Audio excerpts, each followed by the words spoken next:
আসসালামু আলাইকুম সুপ্রিয় শিক্ষার্থীরা, আশা করি তোমরা সকলেই ভালো আছো। আজকে আমার শ্বসন এবং শ্বাসক্রিয়া ক্লাসে তোমাদের সকলকে আমন্ত্রণ। প্রথমেই বলে রাখি, আজকের টপিকটা মেডিকেলের জন্য one of the most important টপিকের মধ্যে একটা টপিক। এর কারণ হচ্ছে, সহজ হোক কঠিন হোক অথবা যেমনই হোক, এই অধ্যায় থেকে কমসে কম একটা কোশ্চেন আসবেই। নিশ্চিন্তে থাকো যে এখান থেকে একটা কোশ্চেন আসবেই। ক্ষেত্র বিশেষে দুইটা কোশ্চেনও চলে আসতে পারে। এর আগের ক্লাসগুলোতে আমরা যে টপিক আলোচনা করেছিলাম সেটা তুলনামূলকভাবে অনেক কঠিন ছিল এবং সেখান থেকে কোশ্চেন আসবে কি না এমন নিশ্চয়তা ছিল না এবং অনেক ডিপের ব্যাপার ছিল কিছু।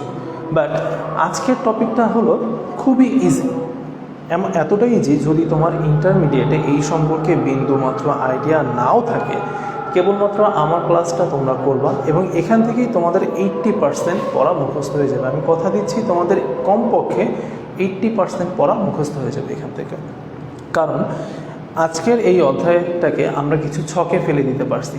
এরও একটা কারণ আছে, কারণ এই অধ্যায় থেকে কিছু নির্দিষ্ট টপিক থেকে কোশ্চেন আসে, যেটা এর আগের অধ্যায় অর্থাৎ মানবদেহের প্রতিরক্ষা অধ্যায় যেটা ছিল না সম্পূর্ণভাবে।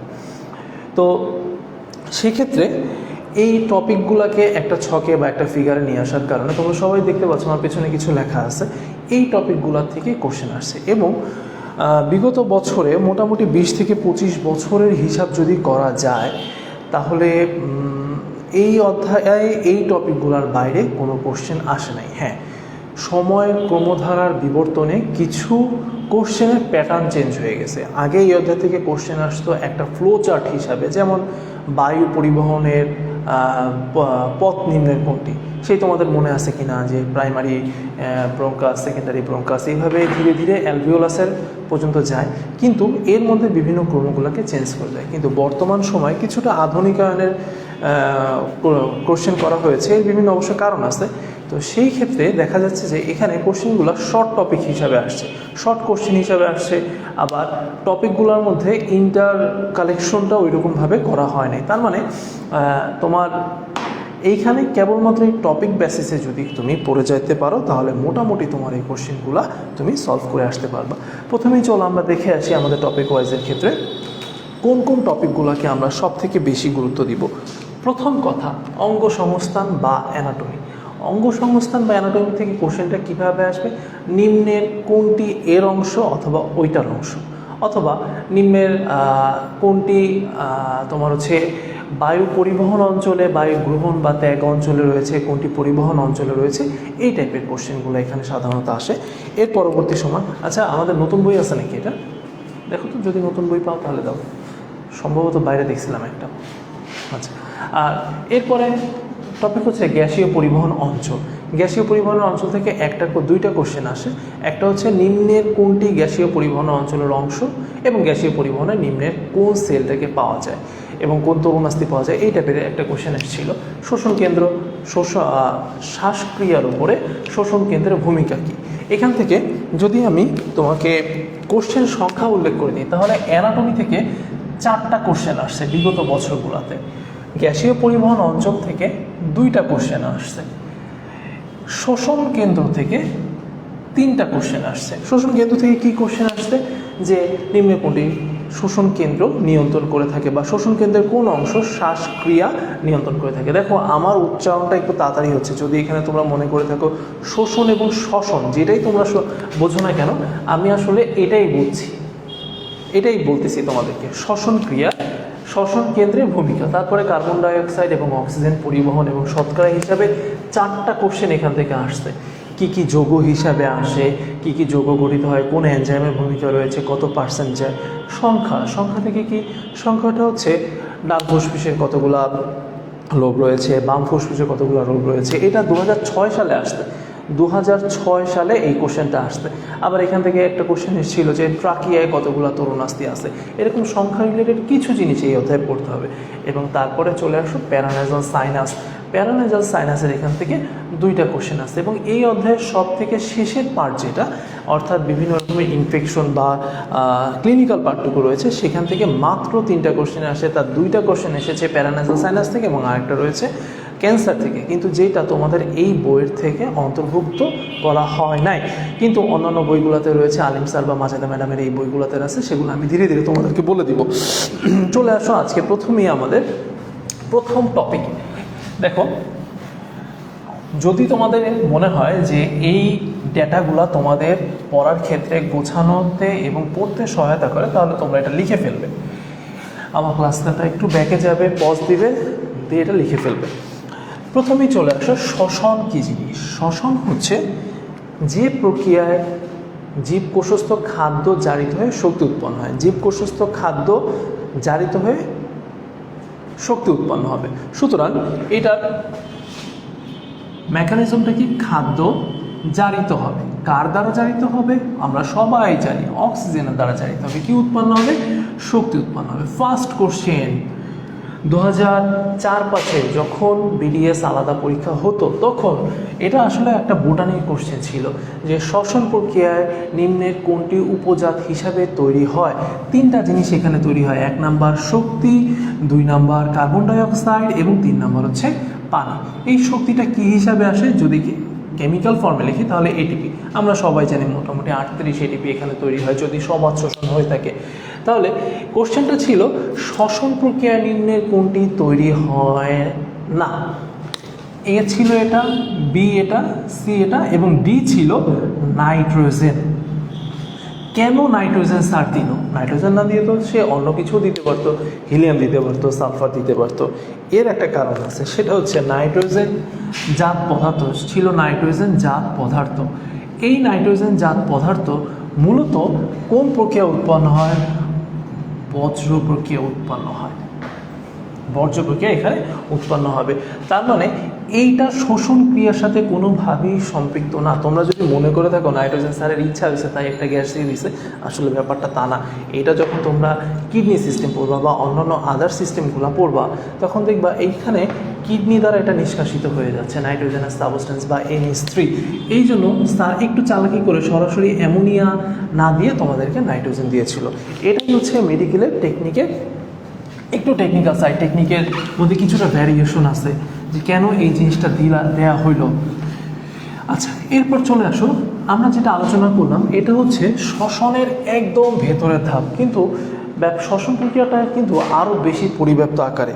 তার মানে অক্সিজেন নিবে এবং এই অক্সিজেন সেল পর্যন্ত পৌঁছাবে, তারপর খাদ্য জারিত হবে। টোটাল প্রসিডিউরকে যদি ভাগ করা যায় তাহলে এই শ্বসনকে 2টা ভাগে ভাগ করা হয়। একটা হচ্ছে অন্তঃশোষণ এবং আরেকটি হচ্ছে বহিঃশোষণ। আজকে আমাদের আলোচ্য ব্যাপার হচ্ছে বহিঃশোষণ এবং এটা হচ্ছে অন্তঃশোষণ। অন্তঃশোষণ এবং বহিঃশোষণে তোমাদের বইতে একটা পার্থক্য দেয়া আছে 4 থেকে 5টা পয়েন্টের। আমি তোমাদেরকে এই পার্থক্য না পড়ার জন্য উৎসাহিত করি। তোমরা শুধু 2টা জিনিস মনে রাখবা। এই 2টার মধ্যে যেখানে এনজাইমের কোনো দরকার নাই, এনজাইম আসবে না বা এনজাইম ব্যবহৃত হয় না, তোমাদের এইটা বই ফলো করার কোনো দরকার নাই। আমার এই কথাগুলোই যদি তোমরা মনে করতে পারো, মনে রাখতে পারো, দেখবা কি যে তোমাদের পরীক্ষার 80% কাভার হয়ে গেছে। আমি কিন্তু তোমাদের বই পড়তে মানা করছি না, আমি বলছি যে লেকচারটা বেশ ভালো মতন পড়বা, টাইট মতন পড়বা, যাতে তোমাদের এখান থেকে কোনো কনফিউশন না থাকে। দেখো, বহিঃশোষণ এবং অন্তঃশোষণের মধ্যে এই পার্থক্য এটাই, এনজাইম এবং শক্তি। আচ্ছা, যেখানে এখানে ব্যবহৃত হয় না আর এখানে হয়, তাহলে জিনিসটা কি? জিনিসটা হলো এখানে ব্যবহৃত হচ্ছে না আর এখানে হচ্ছে, আর এই জায়গা হয়। তাহলে যেখানে এনজাইম ব্যবহৃত হয় সেই প্রক্রিয়াটাকে আমরা বলতে পারি যে সেটা একটা কেমিক্যাল প্রক্রিয়া বা রাসায়নিক প্রক্রিয়া। হ্যাঁ, এটাকে রাসায়নিক প্রক্রিয়া বলা যায়। তাহলে যেখানে ব্যবহৃত হয় না সেটা হচ্ছে একটা ভৌত প্রক্রিয়া। সুতরাং প্রথম থেকে যদি আমরা একটু মেমোরাইজ করি তাহলে এই জায়গাটায় বলা যায় বহিঃশ্বসন প্রক্রিয়ায় এনজাইম এবং শক্তি উৎপন্ন হচ্ছে না, এনজাইম ব্যবহৃত হয় না, শক্তি উৎপন্ন হয় না, যার কারণে সেটা একটা ভৌত প্রক্রিয়া। আর অন্তঃশ্বসন প্রক্রিয়ায় এনজাইম ব্যবহৃত হচ্ছে এবং এনজাইম ব্যবহৃত হওয়ার পরবর্তী পর্যায়ে শক্তি উৎপন্ন হচ্ছে। টোটাল প্রক্রিয়াটা একটা বিভিন্ন রকমের hand cycle, Cripps cycle, ATP, হ্যান ত্যান বহু সাইকেল ফলো করার পরে কিছু শক্তি উৎপন্ন হয়। সুতরাং এটা একটা রাসায়নিক প্রক্রিয়া। তাহলে এই হলো আমাদের শ্বসনের দুইটা ভাগের মধ্যে পার্থক্য। আশা করি তোমরা এই পর্যন্ত সবাই বুঝতে পারছো। এরপরে শ্বসন যখন আমরা পড়ব, এই শ্বসন পড়তে গেলে আমাদেরকে সবার আগে পড়তে হবে শ্বসন অঙ্গ বা শ্বসনের বিভিন্ন স্টেপগুলা। সেই স্টেপগুলোর মধ্যে সব মিলে 3টা ভাগে ভাগ করা হয়েছে প্রত্যেকটা জিনিসকে। না, এটাও প্রথম দরকার নেই। এর মধ্যে হচ্ছে প্রথমেই আসো যে অঞ্চলগুলোকে তোমাদের ভাগ করা হয়েছে, একটা হচ্ছে বায়ু পরিবহন, বায়ু ত্যাগ বা গ্রহণ অঞ্চল। এখানে একটা জিনিস মনে রাখতে হবে, আমাদের খাবার গ্রহণের মতন কিন্তু শ্বাসক্রিয়াটা একই পথে গ্রহণ। আমি যেটা বলতে চাচ্ছি যে খাবার যেমন একদিক থেকে গৃহীত হয়, অন্য দিক থেকে সেটা ত্যাগ করা হয়, কিন্তু শ্বসন প্রক্রিয়াটা কিন্তু ঠিক তা নয়। শ্বসনটা হচ্ছে যেদিক থেকে আমরা বাতাসটাকে গ্রহণ করছি ঠিক সেদিক থেকেই বাতাসটা বের হবে। এই জন্য এটাকে একভাবে বলা হচ্ছে বায়ু গ্রহণ ও ত্যাগ অঞ্চল, গ্রহণ ও ত্যাগ অঞ্চল। এবং 2 নম্বরে রয়েছে পরিবহন অঞ্চল। কি পরিবহন অঞ্চল? বায়ু পরিবহন অঞ্চল। এবং 3 নম্বর রয়েছে শ্বসন অঙ্গ, শ্বসন অঙ্গ। এখন তোমাদের এখান থেকে কোশ্চেন আসবে যে ভাইয়া এখান থেকে আমরা কি পড়ব? এইখান থেকে তোমাদের ওই যে আমি প্রথমে বলেছিলাম যে অ্যানাটমি থেকে 4টা কোশ্চেন আসে, সেই 4টা কোশ্চেনের এইখান থেকে এসেছিল 2টা কোশ্চেন। যদি খুব সুন্দরভাবে মনে রাখতে চাও তাহলে আমি এখান থেকে তোমাদেরকে মাত্র 5 থেকে 7টা লাইন মনে করতে বলবো। তবে তার আগে চলো আমরা একটু আঁকাআঁকি প্র্যাকটিস করে আসি।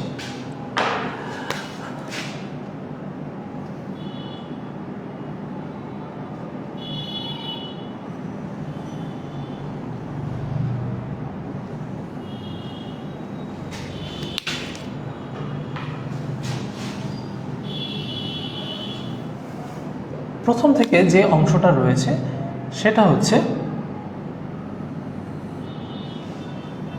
যদি আমি এইভাবে আলাপ করি, এই জায়গাটুকে আমরা বলছি, আমি যে জিনিসটুকু লিখছিলাম এই জায়গা পর্যন্ত অংশটা হচ্ছে বায়ু পরিবহন অঞ্চল।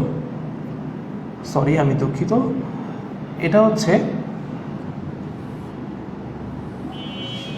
বায়ু গ্রহণ এবং ত্যাগ অঞ্চল। এই জায়গাটুকু দেখো, নাক থেকে যেটা শুরু হয়েছে তোমাদের বইতে বায়ু গ্রহণ ও ত্যাগ অঞ্চল বলতে যে জায়গাটুকে বোঝানো হচ্ছে তা হচ্ছে এই পর্যন্ত বায়ু গ্রহণ বা ত্যাগ অঞ্চল। এইখানে ঝাড়া মুখস্থ 6টা পার্টের কথা বলা আছে।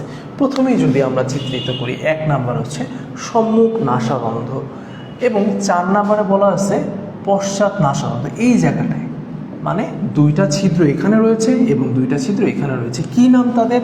তাদের নাম হচ্ছে নাসারন্ধ্র। একটা সম্মুখ আর একটা পশ্চাৎ। গেল। এখান থেকে কোশ্চেন আসবে কি? কোশ্চেন আসলে এইভাবে না, কোশ্চেন আসবে হচ্ছে যে নিম্নে কোনটি বায়ু গ্রহণ এবং ত্যাগের অঞ্চলের মধ্যে, তার মধ্যে গেল 2টা। তারপরে তোমাদের বইতে রয়েছে ভেস্টিবিউল এবং নাসাগহ্বর। এখন অনেকের একটু কনফিউশন আছে, ভেস্টিবিউল কোনটা, নাসাগহ্বর কোনটা। আমি এই যে অংশ 2টা ধরলাম, এই যে এতটুকু অংশ, ঠিক এতটুকু নাকের যে ফোলা অংশটা রয়েছে এটাকে ভেস্টিবিউল বোঝানো হয়। এবং নাসাগহ্বর হচ্ছে যখন নাকের ভেতরে আঙ্গুল দিয়ে অনেক ক্ষেত্রে পরিষ্কার করা হয় বা অন্য যে কাজই করা হোক না কেন, নাকের ভেতরে যে খালি জায়গাটুকু রয়েছে সেই খালি জায়গাটুকে বলা হয় নাসাগহ্বর। এবং সবার লাস্টে আমি কিন্তু বলেছি তোমাদের এখানে 4টা, আরও 2টা বাকি রয়েছে। তার মধ্যে একটা হচ্ছে নাসাগলবিল এবং এরপরে রয়েছে স্নায়ু, নাসাগলবিল এবং এরপরে রয়েছে স্বরযন্ত্র। এখন তোমাদের এই 6টার মধ্যে যে কয়টা কথা পড়তে হবে তার মধ্যে 1 নম্বরে মনে রাখবা নাসাগহ্বরের। দেখো, সম্মুখ নাসারন্ধ্র, পশ্চাৎ নাসারন্ধ্র কিচ্ছু পড়তে হবে না, আমাদের পড়তে হবে নাসাগহ্বর। নাসাগহ্বরের ক্ষেত্রে এর প্রাচীরে, নাসাগহ্বরের প্রাচীরে 2 রকমের সেল পাওয়া যায়। কি কি সেল পাওয়া যায়? 1 নাম্বার আসো অলফ্যাক্টরি সেল।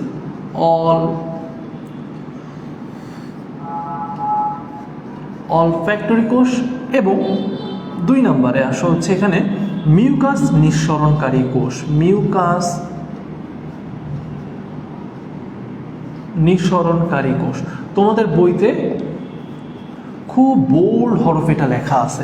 2 রকমের কোষ, বারবার হচ্ছে কয় রকমের কোষ? অলফ্যাক্টরি কোষ, অলফ্যাক্টরি কোষ, অলফ্যাক্টরি কোষ এবং মিউকাস নিঃসরণকারী কোষ, মিউকাস নিঃসরণকারী কোষ। এখান থেকে যে কোশ্চেনটা আসবে সেটা হচ্ছে অলফ্যাক্টরি কোষ কোথায় পাওয়া যায়। অপশনে যদি এইভাবে দেয় বায়ু গ্রহণ এবং ত্যাগ অঞ্চল, এবং আরও 2টা পরপর যদি দিয়ে দেয় পরিবহন অঞ্চল এবং ফুসফুসে, তাহলে তোমরা ইজিলি পারবা। আর যদি সরাসরি দিয়ে দেয় যে অলফ্যাক্টরি কোষ কোথায় পাওয়া যায়, তখন মনে রাখতে হবে যে এটা পাওয়া যায় নাসা গহ্বরের প্রাচীরে। তোমরা ভুল করবা, এটা পাওয়া যায় ভেস্টিবিউলে। বেশিরভাগ ক্ষেত্রে যেটা ভুল হয় সেটা বলা হয় যে এটা পাওয়া যায় ভেস্টিবিউলে। আচ্ছা, তাহলে ভেস্টিবিউলে কি পাওয়া যায়? ভেস্টিবিউলে একটা জিনিস পাওয়া যায়, সেটা হচ্ছে নাকের পশম। ভেস্টিবিউলে পাওয়া যায় নাকের পশম, ভেস্টিবিউলে পাওয়া যায় নাকের পশম। আর নাসা গহ্বরের প্রাচীরে কি পাওয়া যায়? অলফ্যাক্টরি কোষ এবং মিউকাস নিঃসরণ কোষ। হ্যাঁ, তোমাদের এখানে স্যাররা আরেকটা ভুল করাই দিবে, সেটা দেখো, খুব কাছাকাছি একটা ক্লোজ কল তোমাদেরকে দিয়ে দেবে। এই অলফ্যাক্টরি কোষের পরিবর্তে তোমাদেরকে দিয়ে দিবে অপটিক কোষ। দেখো কাছাকাছি, কিন্তু অপটিক কোষ যেটা হবে না, হবে কোনটা? অলফ্যাক্টরি। সত্য কথা বলতে অপটিক সেল বলতে কোনো কিছু নেই, অপটিক নার্ভ রয়েছে, সুতরাং অপটিক কোষটা এখানে হবে না। এরপরে চলে আসো নাসা গলবিল। নাসা গলবিলের মধ্যে আসলে খুব বেশি ইম্পর্টেন্ট কিছু নাই, এটাকে তোমরা এরকম একটু ছেড়ে দিবা, পড়ার দরকার নেই। তারপর চলে আসো ষড়যন্ত্র। ষড়যন্ত্র হচ্ছে এইখানে এই বায়ু গ্রহণ এবং ত্যাগ অঞ্চলের, এই অঞ্চলের সব থেকে ইম্পর্টেন্ট টপিক 2টার মধ্যে একটা। দেখো ষড়যন্ত্র এটাই বায়ু গ্রহণ এবং ত্যাগ অঞ্চলের মধ্যে একমাত্র অংশ যেখানে তরুণাস্থি রয়েছে। আমি কিন্তু বলেছি যে এখানে সর্বমোট 6টা অংশ রয়েছে, যার 5টা আগে বলেছি, এবং লাস্টের 6 নাম্বারটা হচ্ছে ষড়যন্ত্র। ষড়যন্ত্রটা আমরা যদি একটু নামতা আকারে পড়ি, তাহলে আমরা সবাই জানি ষড়যন্ত্রের ক্ষেত্রে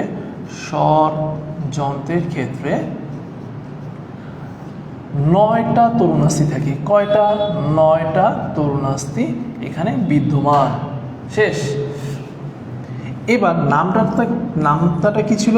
3 তিরিকে 9। এর উপরে তুমি এক জায়গায় লিখবা জোড়া তরুণাস্থি, এবং অন্য জায়গায় লিখবা বেজোড় তরুণাস্থি, অথবা জোড় তরুণাস্থি বা বেজোড় তরুণাস্থি।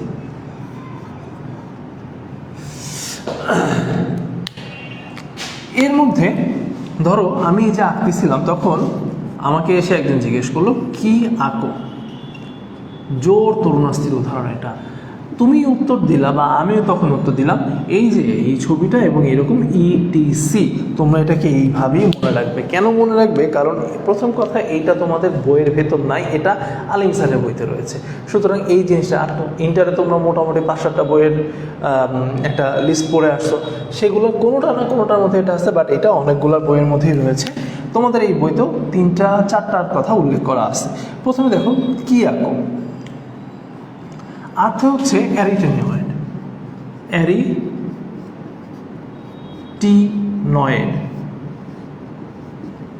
কতে হচ্ছে কিউনিফর্ম,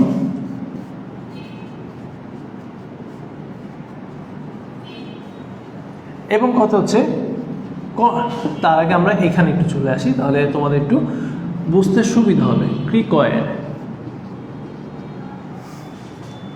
এবং এইটা হচ্ছে কর্নিকুলেট। কেন আমি এটার পরে ওইটা লিখলাম, আর একটু পরিষ্কার করে লিখি তোমাদের জন্য। এটাকে আমরা একটু বাড়াই দিই, কর্নিকুলেট। দেখো এইটার এবং এইটা কাছাকাছি, এখানে তোমাদের ভুল হয়ে যাবে। মনে রাখতে হবে এইটা কিউনিফর্ম এবং ক্রিকয়েড, এই 2টার মধ্যে পার্থক্য রয়েছে। এই জন্যই কিন্তু আমি 2টা পাশাপাশি, মানে এইটা লেখার পরে এইটা লিখেছি। এরপরে ইতে আসো, ইপিগ্লটিস। তোমাদের বইতে এই কথাটা উল্লেখ আছে, কিন্তু এপিগ্লটিস বা ইপিগ্লটিস যেটাই তোমরা বলো না কেন, এপিগ্লটিস। এবং টিতে হচ্ছে থাইরয়েড। তোমাদের বোঝার সাপেক্ষে আমি টোটাল ব্যাপারটা আরেকবার বলছি। ষড়যন্ত্রে কয়টা তরুণাস্থি আছে? 9টা তরুণাস্থি। 9টা তরুণাস্থি, 9টা তরুণাস্থি। তার 3টা হচ্ছে জোড় আর বাকি 3টা হচ্ছে বেজোড়। 3 দুগানে 6 আর এখানে 3 অক্ষে 3, তাহলে 6 আর 3 মিলে হলো 9টা তরুণাস্থি। ঠিক আছে, এরপরে দেখো জোড় এবং বেজোড়। যেগুলো জোড় তার মধ্যে ছিল কিউনিফর্ম, এরিটিনয়েড এবং কর্নিকুলেট। এই 3টা হচ্ছে লাল কালি দিয়ে দেখানো 3টা হচ্ছে জোড়। তার মানে কি? জোড় মানে কি? আমাদের ল্যারিংসে অথবা ষড়যন্ত্রে 2টা এরিটিনয়েড তরুণাস্থি আছে, 2টা কিউনিফর্ম আছে এবং 2টা কর্নিকুলেট তরুণাস্থি রয়েছে। এবং বেজোড়গুলোর মধ্যে একটা মাত্র এপিগ্লটিস আছে, একটা মাত্র থাইরয়েড রয়েছে এবং একটা মাত্র ক্রিকয়েড রয়েছে। এই বেজোড়গুলোকে আমি সবুজ কালি দিয়ে দাগ দিয়ে দিলাম। কোশ্চেনটা ভাইয়া এখানে কি রকম আসবে? প্রথম কথা, এখানে কোশ্চেন আসবে নিম্নের কোনটি তরুণাস্থির অংশ নয়? নিম্নের কোনটি তরুণাস্থি নয়? অবশ্যই ল্যারিংস কথাটা উল্লেখ থাকবে, নিম্নের কোনটি ল্যারিংসের তরুণাস্থি নয়। এরপরে কোশ্চেন আসবে বায়ুগ্রহণ এবং ত্যাগ অঞ্চলের কোনটিতে তরুণাস্থি বিদ্যমান? এটা কিন্তু ম্যাথের কোশ্চেন। এই একটা ম্যাথ বলতে আমি মেডিকেল অ্যাডমিশন টেস্ট বুঝাচ্ছি।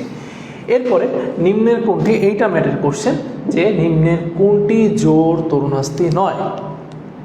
এবং যেহেতু একবার জোড় আসে তাহলে চলে আসতে পারে নিম্নের কোনটি বেজোড় তরুণাস্থি। আমি আবার বলছি জোড় তরুণাস্থির মধ্যে কি আকর, এইভাবে আমি মনে রাখছিলাম। কি আকর মধ্যে কিতে কিউনিফর্ম, আতে এরিটিনয়েড, কতে কর্নিকুলেট এবং ইতে এপিগ্লটিস, টিতে থাইরয়েড, যে থাইরয়েড গ্ল্যান্ডটা আমরা বলি যে আমার থাইরয়েডের প্রবলেম রয়েছে, সেই থাইরয়েডটা মূলত একটা তরুণাস্থি।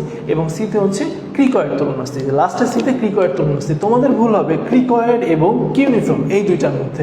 মনে রাখবা ইটিসি মানে আমি একবার বলছি, সুতরাং এগুলো একটা করে এগুলা বিদ্যমান রয়েছে। এরপরে আরও একটা খুবই ইম্পর্টেন্ট জিনিস আমাদের ল্যারিংসে রয়েছে, সেটা হচ্ছে ভোকাল কর্ড। দেখো ল্যারিংস থেকে কিন্তু অনেক পড়া। ষড়যন্ত্রের ইংলিশ হচ্ছে ল্যারিংস। ল্যারিংস থেকে আরেকটা হচ্ছে ইম্পর্টেন্ট জিনিস ভোকাল কর্ড রয়েছে। এই ভোকাল কর্ডের কাজ হচ্ছে আমাদের শ্বাস উৎপন্ন করা। এটা ম্যাটার কোশ্চেন, যে নিম্নের কোনটির কারণে শ্বাস উৎপন্ন হয়? কমেন্টস কিন্তু দেখা যাচ্ছে না এখানে। আচ্ছা, এরপরে আচ্ছা সমস্যা নেই। এরপরে চলে যাব আমরা, কোনটা দিলা? একটু পজ দেওয়া যাবে? একটু পজ দাও, আচ্ছা থাক, সমস্যা নেই। তুমি আবার ওই গ্রুপটা এনে দাও আমাকে। কি করলা?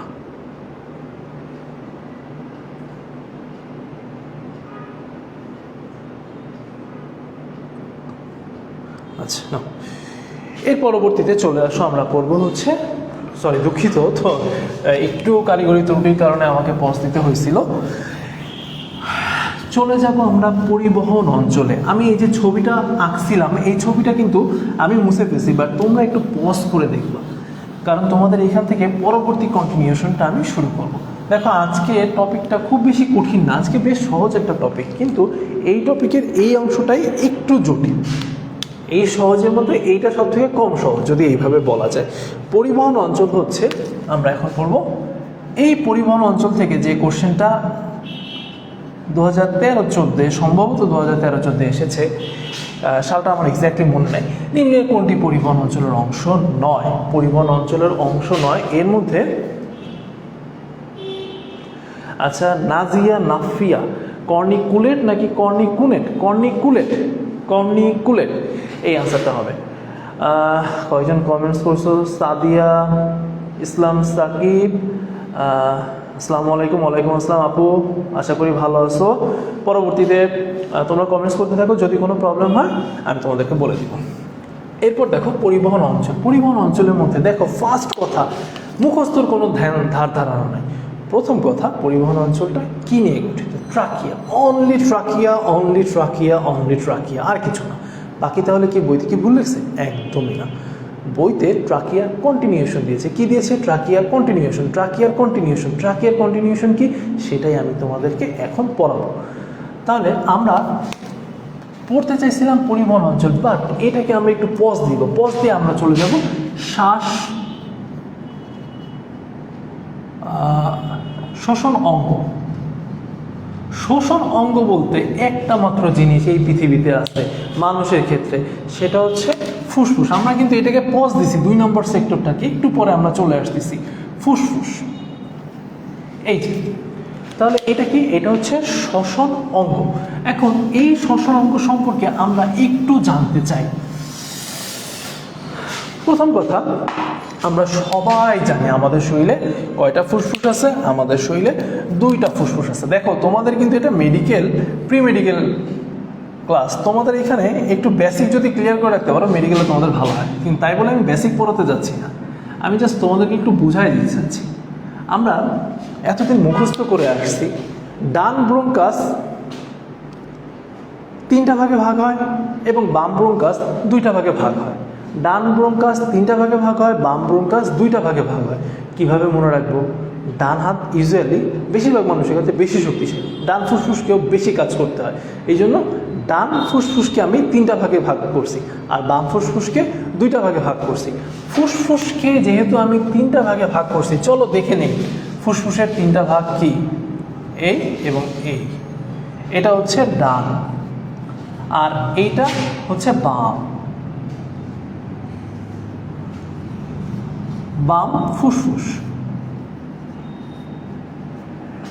আমার কথার টপিক ছিল ডান ব্রঙ্কাসকে 3টা ভাগে, বাম ব্রঙ্কাসকে 2টা ভাগে ভাগ করছি।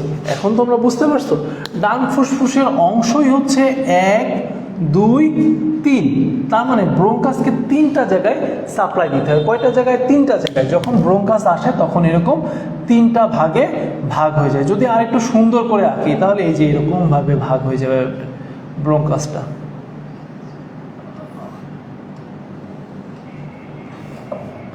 যাই হোক, আমার মনে হয় তোমরা এটা বুঝতে পারছো। এইটা এখানে চলে আসবে। দেখো এইটা দিছে একে, লোবকে, এবং এটা দিছে এইটাকে, পরবর্তী এটা দিছে এইটাকে। এবং বাম ব্রঙ্কাস 2টা ভাগে ভাগ হয়। কিরকম ভাগে? এই যে একটা, আর একটা হচ্ছে এই যে, এই 2টা ভাগে বাম ব্রঙ্কাস ভাগ হয়ে যায়। তাহলে আমরা যে এতদিন পড়ে আসছি ডান ব্রঙ্কাসকে 3 ভাগে, বাম ব্রঙ্কাসকে 2 ভাগে। কারণ কি? কারণ ডান ফুসফুসকে আমি কয়টা ভাগে ভাগ করছি? ডান ফুসফুসে যখন বলবো ভাগ তখন হবে লোব। ডান ফুসফুসের ভাগকে বলা হয়, ভাগকে লোব বলে। এখন এখানে আরেকটা ছোট্ট খেলা আছে। খেলাটা কি? যে আমরা এতদিন পড়ে আসছি যে ফুসফুসেরও আবার কতগুলা, এই লোবেরও কতগুলা ভাগ রয়েছে। এই ভাগগুলাকে সেগমেন্ট বলে। যদি তোমরা না পড়ে থাকো তাহলে হতাশ হওয়ার কোনো কারণ নাই। এর কারণ হচ্ছে আমি তোমাদেরকে এখন ক্লিয়ার করে দিচ্ছি। দেখো সেগমেন্টটা কি জিনিস, আমি যদি আরেকবার তোমাদের জন্য কষ্ট করে আঁকি, সেটা হচ্ছে ডান বাম 2টা লোবে বিভক্ত করছিলাম। আমি কি করছিলাম? 2টা লোবে। তার মানে ফুসফুসকে প্রথমবার ভাগ করলে 2টা লোব পাওয়া যায়। এখন প্রত্যেকটা লোবকে যদি আমি আবার ভাগ করি তাহলে সেগমেন্ট পাওয়া যাবে। তাহলে মুখস্থ করো আমার সাথে সাথে, ফুসফুসকে প্রথমবার ভাগ করলে পাওয়া যায় লোব, লোব, লোব, এবং লোবকে যদি আমি পরবর্তীতে ভাগ করি, দেখো এখানে আছে যে লোবকে যদি ভাগ করা হয় তাহলে পাওয়া যায় সেগমেন্ট। কি পাওয়া যায়? সেগমেন্ট। এখন তোমরা তো এটাও পড়ে আসছো এতদিন যে ডান ফুসফুসে 10টা সেগমেন্ট, বাম ফুসফুসে 8টা সেগমেন্ট। ডান ফুসফুসে 10টা সেগমেন্ট, বাম ফুসফুসে 8টা সেগমেন্ট। সেই সেগমেন্টগুলো কিভাবে আসে? আমি এখানে কি বলছিলাম? এটা হচ্ছে লোব। এই দেখো এই সবগুলা হলো লোব। এই যে এটা লোব। এবার আমি কি করব? আমি এখান থেকে সেগমেন্টকে বের করব। কিভাবে বের করব? খুব ইজি। 1টা 2টা 3টা, 1টা 2টা 3টা, এই 4 5 6 7 8 9 10। এর ক্ষেত্রে 1 2 3 4 5, 1 2 3 4 5 6 7, আর যদি এখানে একটা ছোট্ট করে দেওয়া যায় 8। এই যে যেই সবুজ দাগ দেওয়া জায়গাগুলো রয়েছে, এই সবুজ দাগ দেওয়া জায়গাগুলোকে বলতেছি আমি সেগমেন্ট। দেখো আমার কথার সাথে তোমাদের বোঝার মিল আছে কিনা। আমি বলছি যে ফুসফুসকে ভাগ করলে পাওয়া যায় লোব, ফুসফুসকে ভাগ করলে পাওয়া যায় লোব। লোব কয়টা? ডান ফুসফুসের ক্ষেত্রে লোব হচ্ছে 3টা, ডান ফুসফুসের ক্ষেত্রে লোব 3টা, বাম ফুসফুসের ক্ষেত্রে লোব 2টা। দেখো 2টা ভাগে ভাগ করা হয়েছে, একটা কালো কালি দিয়ে, আর এখানে 2টা দিয়ে 3টা ভাগে ভাগ করা হয়েছে। এবং ডান ফুসফুসের ক্ষেত্রে সেগমেন্ট হচ্ছে 10টা, দেখো এই যে 10 পর্যন্ত রয়েছে। এবং বাম ফুসফুসের ক্ষেত্রে সেগমেন্ট হচ্ছে 8টা, দেখো এই যে 8 পর্যন্ত রয়েছে। এখন তোমাদেরকে যদি আমি বলি যে সেগমেন্টাল ব্রোঙ্কাস কি জিনিস অথবা লোবিউলার ব্রোঙ্কাস কি জিনিস, দেখো বাংলা কথা, সেগমেন্টে যে ব্রোঙ্কাস সাপ্লাই দেয় সেটা সেগমেন্টাল ব্রোঙ্কাস, লোবে যে ব্রোঙ্কাস সাপ্লাই দেয় সেটা লোবিউলার ব্রোঙ্কাস। তার মানে আমার এই সেগমেন্টে যে ব্রোঙ্কাস সাহেব সাপ্লাই দিবে সেটা সেগমেন্টাল ব্রোঙ্কাস। আর এই লোবে যে এই লোবটাতে যে ব্রোঙ্কাস সাপ্লাই দিবে সেটা লোবিউলার ব্রোঙ্কাস। তাহলে যদি আমরা লিখি 1 নম্বর হচ্ছে লোবিউলার ব্রোঙ্কাস। লোবিউলার ব্রোঙ্কাস কি জিনিস? লোবকে সাপ্লাই দেয়। লোবিউলার ব্রোঙ্কাস কি জিনিস? লোবকে সাপ্লাই দেয়। আর সেগমেন্টাল ব্রোঙ্কাস, সেগমেন্টাল ব্রোঙ্কাস কি জিনিস? সেগমেন্টাল ব্রোঙ্কাস হলো সেগমেন্টকে সাপ্লাই দেয়। শেষ। সব থেকে কঠিন টপিকটা আজকে আমাদের শেষ। এখন আমি তোমাদেরকে কেন এত কষ্ট করে পড়াইছি জানো? কারণ তোমাদের নতুন বইতে ফুসফুসের বর্ণনার নিচে ছোট্ট করে একটা জায়গা লেখা আছে primary bronchus, secondary bronchus, tertiary bronchus. আমি লাস্টবারের জন্য বলছি, প্রাইমারি ব্রোঙ্কাস যখন ট্রাকিয়া 2টা ভাগে ভাগ হবে তখন তাকে প্রাইমারি ব্রোঙ্কাস বলা হয়। ব্রোঙ্কাস যখন ভাগ হবে এইখান থেকে ঢুকবে, ডান ফুসফুসের ক্ষেত্রে 3টা লোবে সাপ্লাই দিবে, তখন আমরা বলবো লোবিউলার ব্রোঙ্কাস। এই লোবিউলার ব্রোঙ্কাসকে সেকেন্ডারি ব্রোঙ্কাস বলা হয়ে থাকে, সেকেন্ডারি ব্রোঙ্কাস বলা হয়ে থাকে। আর সেগমেন্টাল ব্রোঙ্কাসকে টারশিয়ারি ব্রোঙ্কাস বলা হয়ে থাকে। দেখো তোমাদের জন্য কিন্তু জটিল ব্যাপারটা মোটামুটি সহজ করে আমি তুলে ধরতে পারছি। এরপর চলে আসো, আমি কোথায় ছিলাম? আমি ছিলাম ফুসফুসে। হ্যাঁ, ফুসফুসকে সাধারণত আমরা সবাই জানি। দেখো 2004, আমি একটু তোমাদের এখান থেকে ব্রেক নিচ্ছি।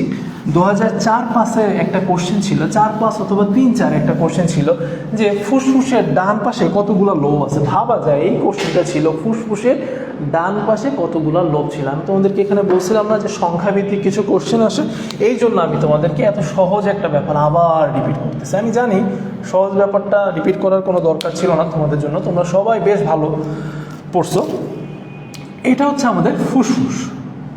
এবং এই যে লাল অংশটা, এই লাল অংশটাকে 2টা ভাগে ভাগ করা যায়। এই ফুসফুসের কাভারিংটাকে বলা হয়ে থাকে, বলতে পারবা ফুসফুসের কাভারিংটাকে কি বলা হয়ে থাকে? ফুসফুসের কাভারিংকে কি বলা হয়ে থাকে?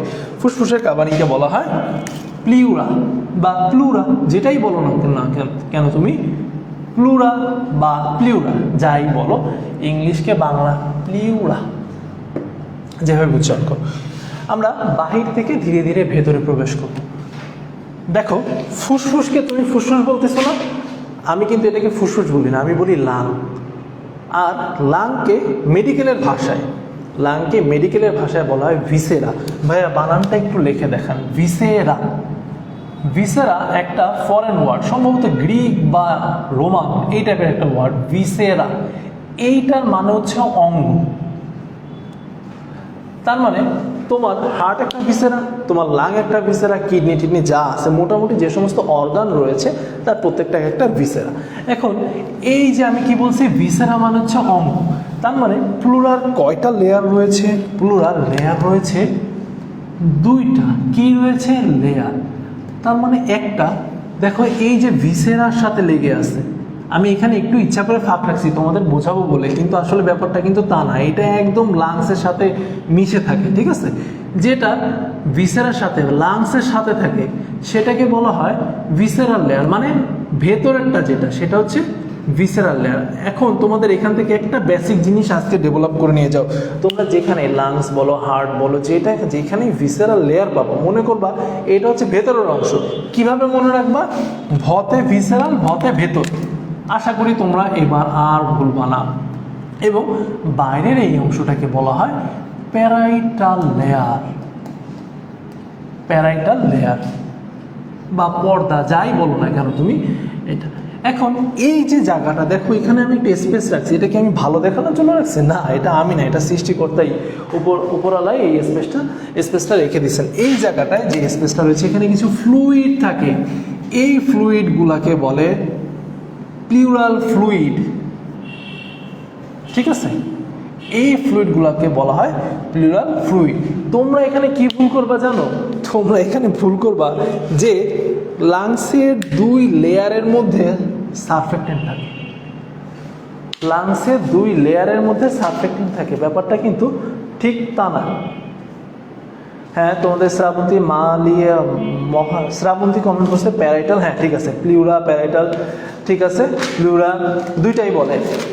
আচ্ছা, এরপর আমার যেখানে ছিল যে এই জায়গাটায় থাকবে হচ্ছে প্লুরাল ফ্লুইড বা প্লিউরাল ফ্লুইড, যেটাই তুমি বলো না কেন। এর পরবর্তীতে এই জায়গাটায় এইখানে কিছু সংখ্যাগত জিনিস আমরা মুখস্থ করবো। 1 নাম্বার, যদি ডান ফুসফুস হয় তাহলে লোব কয়টা? 3টা লোব। যদি ডান ফুসফুস হয় লোব 3টা, বাম ফুসফুস হলে লোব 2টা। ডান ফুসফুস হলে সেগমেন্ট, একটু আগে আমি তোমাদেরকে আঁকায় দেখাইছি, সেগমেন্ট কয়টা? 10টা। বাম ফুসফুসের সেগমেন্ট হচ্ছে 8টা।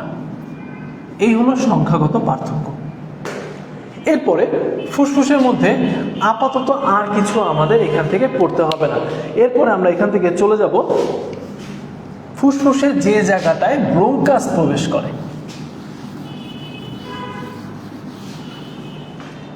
দেখো, আমরা তো ট্রাকিয়া বলছিলাম যে গলার থেকে ট্রাকিয়া নেমে এসে এরকম দ্বিখণ্ডিত হয়ে 2টা ফুসফুসে প্রবেশ করবে, তাই না? এই যে ট্রাকিয়াটা, এটা ধরে নিই এটা ট্রাকিয়া। আমি ট্রাকিয়া এখনো পড়াইনি, একটু পরে আসছি। কিন্তু আমরা তো জানি যে সব জায়গায় ট্রাকিয়া 2টা ভাগে ভাগ হয়। ট্রাকিয়ার এই ভাগকে বলা হয় ব্রোঙ্কাস। হ্যাঁ, এইটা নিয়ে আমাদের আলোচনা। এই ব্রোঙ্কাসটা যে জায়গা থেকে ফুসফুসে প্রবেশ করবে, এই জায়গাটার নাম হচ্ছে হাইলাম। যে জায়গা থেকে ফুসফুসে প্রবেশ করবে সেই জায়গার নাম হচ্ছে হাইলাম। এটা মনে রাখতে হবে। এখন এখান থেকে একটা কোশ্চেন আসে, সেটা হচ্ছে যে হাইলাম দিয়ে নিম্নের কোনটি প্রবেশ করে? Primary bronchus, secondary bronchus, segmental bronchus. দেখো কত সিলি একটা কোশ্চেন, এত সিলি একটা কোশ্চেন তোমাদের কাছে যদি জানা না থাকে কতটা কঠিন মনে হবে। এখান থেকে কি প্রবেশ করে? এখান থেকে সেগমেন্টাল ব্রোঙ্কাস তো সেগমেন্টকে সাপ্লাই দিবে, লোবিউলার ব্রোঙ্কাস তো লোবিউলকে সাপ্লাই দেবে। এবং আমরা জানি সেগমেন্টাল ব্রোঙ্কাসকে টারশিয়ারি ব্রোঙ্কাস বলা হয়, লোবিউলার ব্রোঙ্কাসকে সেকেন্ডারি ব্রোঙ্কাস বলা হয়। ওখানে আনসারটা ছিল প্রাইমারি ব্রোঙ্কাস, কারণ ব্রোঙ্কাস দিলে তোমরা সবাই পারতা, এই জন্য ব্রোঙ্কাস দেয়নি। ওইখানে ছিল যে হাইলাম থেকে নিম্নের কোনটি প্রবেশ করে। অপশনগুলোর মধ্যে ছিল প্রাইমারি, 2 নাম্বারে ছিল সেকেন্ডারি এবং 3 নাম্বারে ছিল টারশিয়ারি। সাথে আরও একটা দিছে প্রান্তীয় ব্রোঙ্কাস প্রবেশ করে। প্রান্তীয় ব্রোঙ্কাস থাকবে অ্যালভিওলাস, একদম অ্যালভিওলাসের মধ্যে বা অ্যালভিওলার মধ্যে, ওই জায়গায় অ্যালভিওলার আগে থাকবে, অ্যালভিওলাসের মধ্যে নয়। এই জায়গায় তাহলে হাইলামের মধ্যে দিয়ে কে প্রবেশ করে? আনসার হবে প্রাইমারি ব্রোঙ্কাস। তোমাদের মধ্যে একজন কমেন্টস করেছে, ওটা কি একটু এয়ারপ্লেন মোডে দিয়ে দেওয়া যায় না? তো এখন আর দিও না, তাহলে কানেকশন অফ হয়ে যাবে। তোমাদের মধ্যে একজন কমেন্টস করেছে যে তাদের এই জায়গাটাকে বলা, আমি যেখানে বলছি প্লিউরাল ফ্লুইড, সেখানে আছে সেরাস ফ্লুইড। আপু প্লিউরাল ফ্লুইড বা পেরিকার্ডিয়াল ফ্লুইড যেটাই বলো না কেন, এগুলো হচ্ছে সেরাস ফ্লুইড। আমাদের বডিতে 4 রকমের ফ্লুইড পাওয়া যায়, একটা হচ্ছে সেরাস, আর একটা হচ্ছে মিউকাস। তাহলে আমাদের এইখানে যে ফ্লুইডগুলো পাওয়া যাবে এটা আসলে সেরাস ফ্লুইড, কিন্তু জায়গার নাম অনুযায়ী যদি নামকরণ করি তখন আমরা এর নামটাকে বলবো প্লিউরাল ফ্লুইড। কতক্ষণ হয়েছে? 45 মিনিট। ওকে, এরপর দেখো চলে আসতেছি আমরা সেই যে জায়গাটায় পজ দিয়েছিলাম, 1 নম্বরে পজ দিয়েছিলাম আমরা পরিবহন অঞ্চলে ট্রাকিয়া। আমি বারবার বলেছিলাম পরিবহন অঞ্চলে একটা নাম মনে রাখবা, ট্রাকিয়া। সেই ট্রাকিয়াটা কি? ধরো এই যে গলার এখান থেকে ট্রাকিয়া সাহেব নাম দিছে, এই যে ট্রাকিয়া হলো 16 থেকে 20টি তরুণাস্থি সমৃদ্ধ, 16 থেকে 20টি, তোমাদের বইতে রয়েছে 15টি। আচ্ছা ভাইয়া, তরুণাস্থিগুলো কোথায় থাকবে? এই যে এই জায়গায় তরুণাস্থি থাকবে, এই যে এরকম করে তরুণাস্থি বিদ্যমান থাকবে, এই যে, ঠিক আছে। কত সেন্টিমিটার? 12 সেন্টিমিটার। এইটা কোথা থেকে শুরু হয়েছে জানো? ওই যে আমি তোমাদের প্রথমে সবুজ কালে দিয়ে লিখে দিয়েছিলাম যে পরিবহন অঞ্চল, এখানে সে শেষ করে দিয়েছিলাম। এই পরিবহন এই পর্যন্ত হচ্ছে গ্যাস গ্রহণ বা ত্যাগ অঞ্চল, আর এখান থেকে হচ্ছে পরিবহন অঞ্চল শুরু। তাহলে 12 সেন্টিমিটার দৈর্ঘ্য বিশিষ্ট 16 থেকে 20টি তরুণাস্থি বিদ্যমান কোথায়? ট্রাকিয়াতে। আচ্ছা, তোমাদের ছোট্ট করে একটা মেডিকেলের টিপস দিয়ে রাখি, জানি না তোমাদের সাথে আমার পরবর্তীতে দেখা হবে কিনা। 12 সেন্টিমিটার বিশিষ্ট আর কি কি আছে? 12 সেন্টিমিটার বিশিষ্ট হার্ট ফেইলার করে, হার্ট ফেইলার হয়ে কিডনি আক্রান্ত হয়, কিডনি আক্রান্ত হয়, অথবা হার্টের সমস্যায়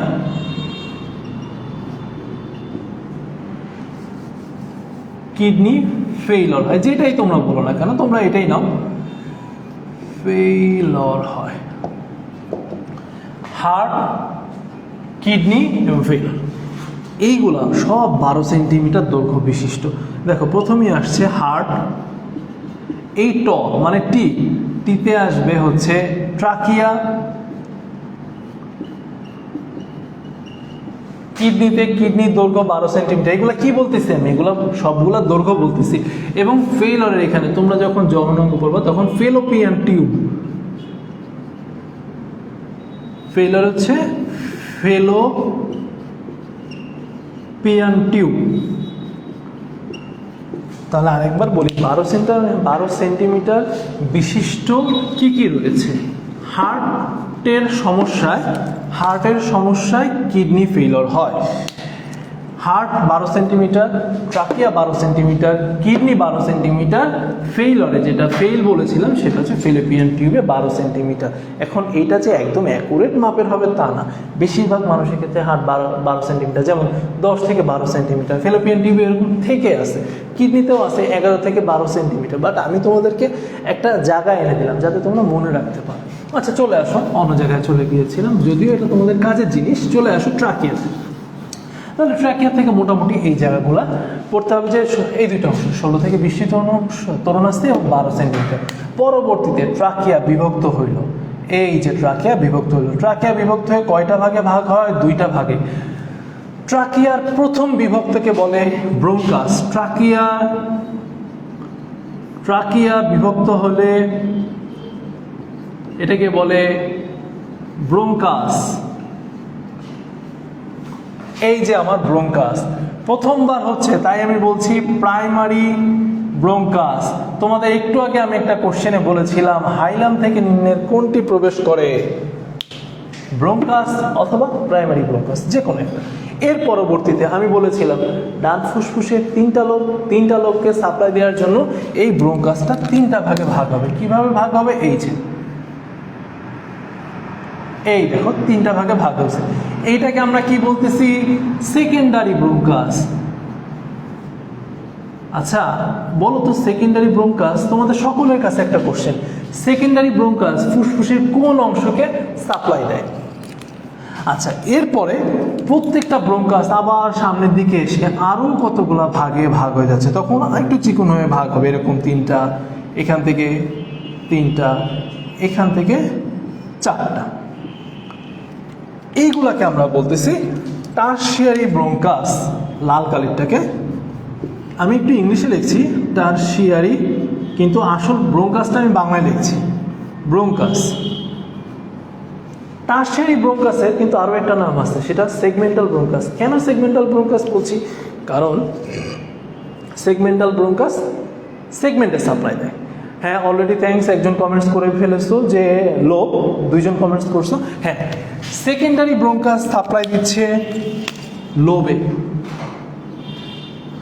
এবং টারশিয়ারি ব্রোঙ্কাস সাপ্লাই দিচ্ছে সেগমেন্টে। তাহলে দেখো, তোমাদের যখন আউটফ্লোটা দেখায় যে বায়ু পরিবহনের অঞ্চল, তখন প্রাইমারি ব্রোঙ্কাসের পরে সেকেন্ডারি ব্রোঙ্কাস, তারপরে আসে টারশিয়ারি ব্রোঙ্কাস।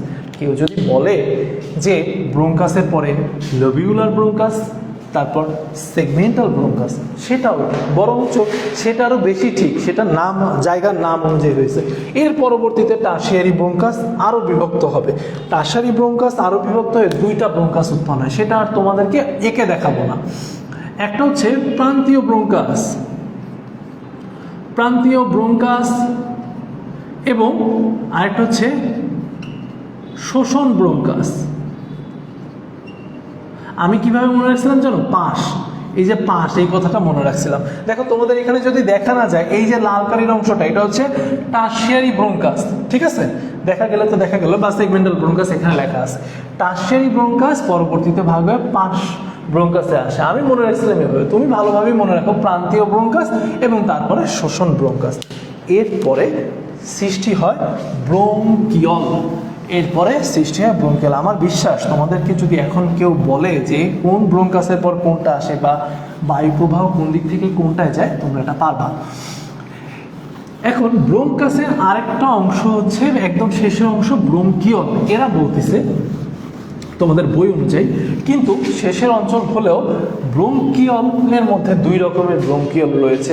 একটা হচ্ছে প্রান্তীয় ব্রোঙ্কিয়ল, আমি তোমাদের একটু ভুল বলেছি, টারশিয়ারি ব্রোঙ্কাসটা পাশ ব্রোঙ্কিয়লে বিভক্ত হয়,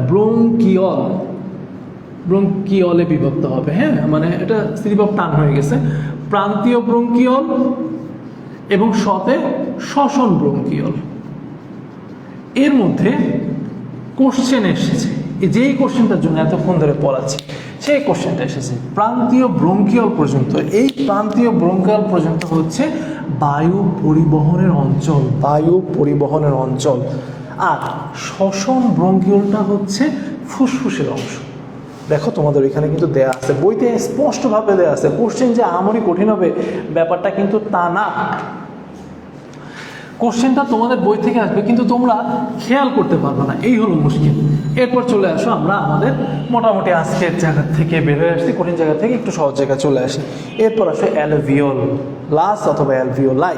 অ্যালভিওলাস হচ্ছে সিঙ্গেল, অ্যালভিওলাই হলো প্লুরাল ফর্ম। অ্যালভিওলাসটা কি? দেখো এখানে তোমাদের আরও একটা জায়গা আছে, যদি তোমরা যারা যারা জানতে চাও তাদের জন্য বলে রাখি। ওই যে প্রান্তীয় ব্রোঙ্কিয়ল পর্যন্ত সবাই বুঝছো।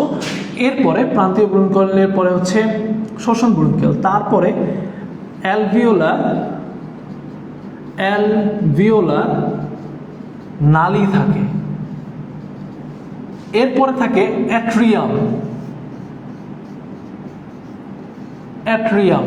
তারপরে আর কিছুই না, অ্যালভিওলার থলি, এবং তারপর থেকে অ্যালভিওলাস। কেন তোমাদেরকে এটা বললাম জানো? এটা হচ্ছে 2004-5 বা 3-4-এর একটা কোশ্চেন, যে নিম্নের কোন ফ্লোচার্টটি ঠিক আছে।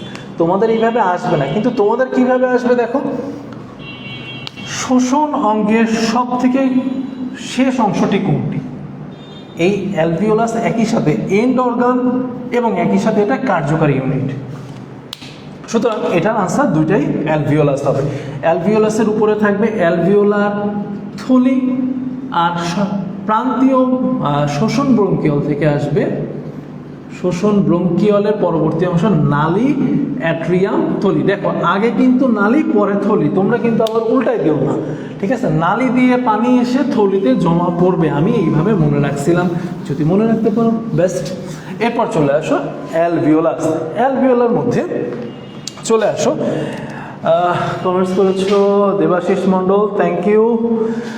বুঝতে কোনো সমস্যা হলে সাথে সাথে জিজ্ঞাসা করবা। আমরা কি পড়তেছি দেখো, আমি আসলে একটু তাড়াতাড়ি পড়াতে চাচ্ছিলাম, বাট অ্যালভিওলাস,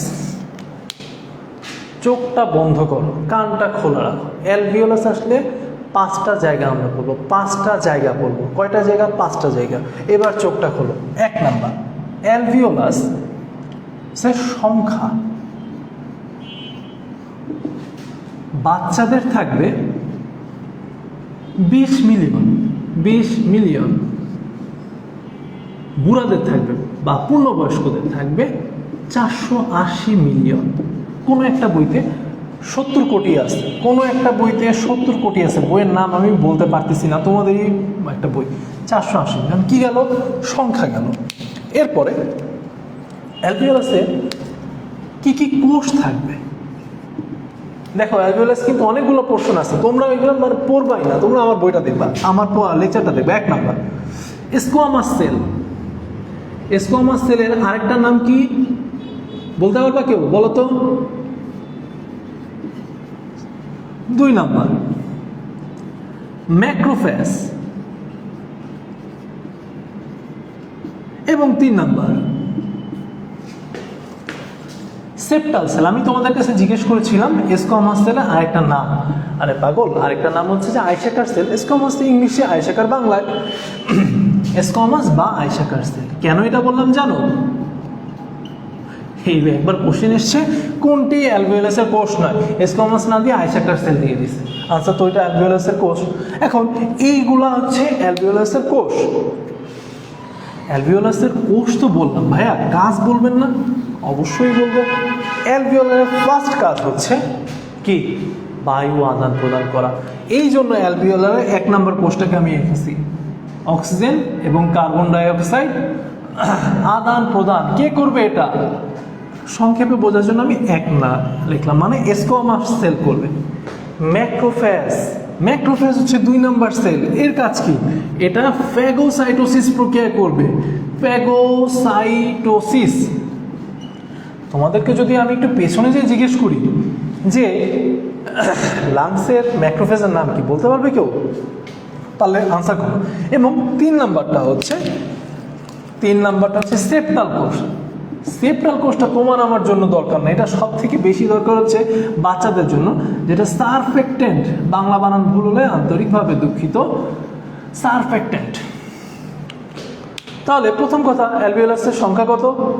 একটা অ্যালভিওলাস না, কিন্তু টোটাল অ্যালভিওলাসের সংখ্যা 20 মিলিয়ন, বয়স্কদের ক্ষেত্রে 480 মিলিয়ন। কি কি কোষ আছে? এই 3টা কোষ আছে। এই 3টা কোষের কাজ কি? একটা হচ্ছে অক্সিজেন এবং কার্বন ডাইঅক্সাইড আদান প্রদান, একটা ফ্যাগোসাইটোসিস, আর একটা হচ্ছে সারফেক্টেন্ট ক্ষরণ করবে। সারফেক্টেন্ট ক্ষরণ করবে, শেষ। আর তো কিছু আমি পড়ার দেখি না এখান থেকে। হ্যাঁ, আরেকটা জিনিস আমি দেখি, সেটা হচ্ছে অ্যালভিওলাসের গঠনের মধ্যে রয়েছে, যে আমরা, তোমরা এই জিনিসটা আপাতত শুনে রাখো, অ্যালভিওলাসের গঠনের মধ্যে এই যে অ্যালভিওলাস, এই অ্যালভিওলাসে কি হচ্ছে? বাহির থেকে, এই যে বাহির থেকে বা বাতাস থেকে অক্সিজেন ঢুকতেছে। বাতাস থেকে তো আর কার্বন ডাইঅক্সাইড ঢুকবে না, ঠিক কিনা? কার্বন মনোক্সাইড ঢুকতে পারে ঢাকার বাতাসে, সেটা ভিন্ন ব্যাপার, আমরা নর্মালি আলোচনা করতেছি, অন্য কিছু নয়। অ্যালভিওলাসের ভেতরে সরাসরি আমার নাকের এখান থেকে, সম্মুখ নাসারন্ধ্র থেকে অ্যালভিওলাসের মধ্যে বাতাস ঢুকলো। আর অ্যালভিওলাসের আশেপাশে কারা আছে? অ্যালভিওলাসের আশেপাশে তোমাদের একটা বেসিক বলে দিই, যেই নালিকা কোনো অঙ্গে হার্ট থেকে রক্ত আনবে সেটা হচ্ছে ধমনী, আর যেটা নালিকাতে ওই অঙ্গ থেকে রক্ত বাইরে নিয়ে যাবে সেটা হচ্ছে শিরা।